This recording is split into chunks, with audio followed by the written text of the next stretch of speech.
మహాత్మా జ్యోతిరావు పులే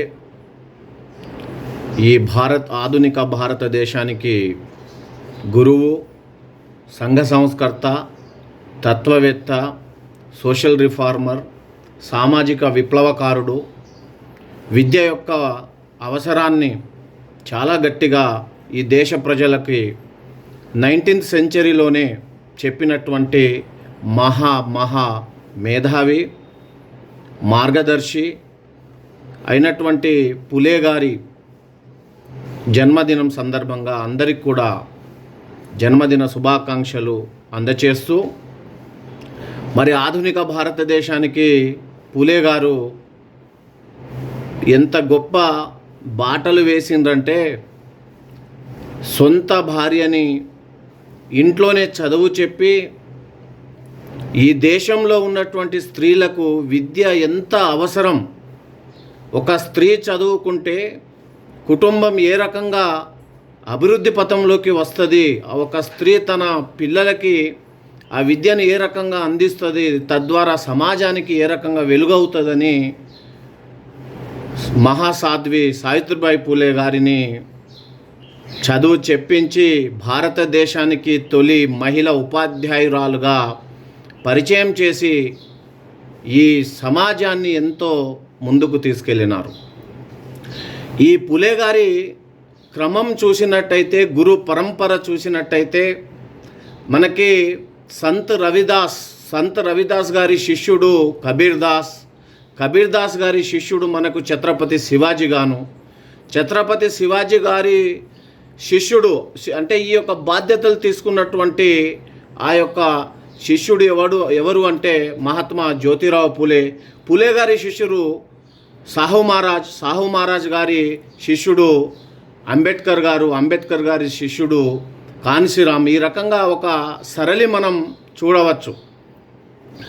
మరి పులే గారు ఆ రోజుల్లోనే ఈ భారతదేశం బ్రిటిష్ యొక్క కబంధ హస్తాలలో ఉండి కారు చీకటి కమ్ముకున్న ఈ దేశంలో ఎటువంటి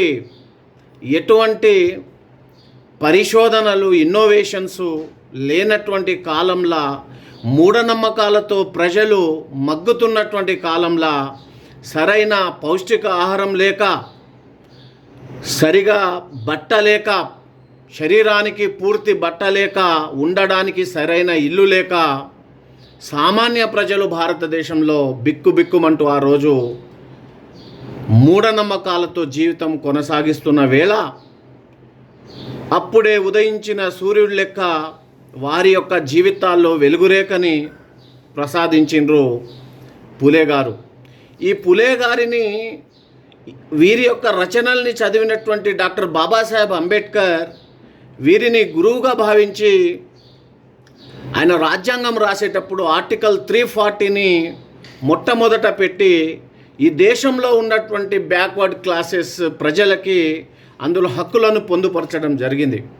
అది ఫస్ట్ 341, 342 కంటే ముందు 340 ఆర్టికల్ పెట్టాడు. అంటే ఈ భారతదేశంలో ముఖ్యంగా బ్యాక్వర్డ్ క్లాసెస్ యొక్క పరిస్థితి ఏ రకంగా ఉంది అనేది అంబేద్కర్ గారు ఆ రోజే గ్రహించడం జరిగింది. మరి ఈ రకంగా పులే గారు మన భారతదేశంలో ఈ పీడిత సామాన్య ప్రజల్లో పుట్టడం అనేది మన అదృష్టం.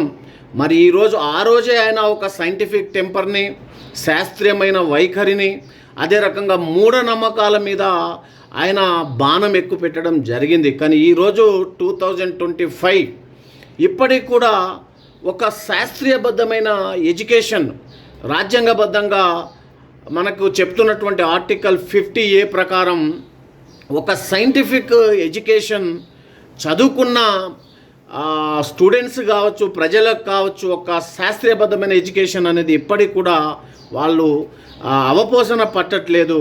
ఈ దేశాన్ని ప్రపంచంలోనే అగ్రగామి దేశంగా మనం నిలబెట్టాలి అంటే మనకున్న మూఢనమ్మకాల్ని విడనాడి మనం సైంటిఫిక్ అప్రోచ్మెంట్లో ముందుకెళ్ళి మన పిల్లలు ప్రపంచ యూనివర్సిటీలల్లో, ప్రపంచంలోనే టాప్ మోస్ట్ యూనివర్సిటీలలో చదువుకొని ఈ భారతదేశానికే కాదు ప్రపంచానికే వెలుగురేఖ కావాలని ఈ సందర్భంగా బీటీఎఫ్ పక్షాన కోరుకుంటూ మరి ఒక ప్రగతిశీల సమాజాన్ని మనం చూడాలి అంటే విద్యను మాత్రమే నమ్ముకున్నారు. ఎందుకంటే పులే గారు విద్యను నమ్ముకున్నారు, అంబేద్కర్ గారు విద్యనే నమ్ముకున్నారు.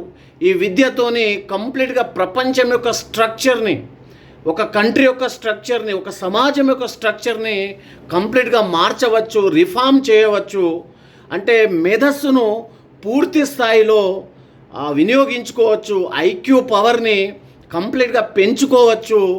ప్రశ్నించడం అనేది విద్య ద్వారా వస్తుంది, బానిసత్వం అనేది పోతుంది అని పులే గారు చెప్పాడు.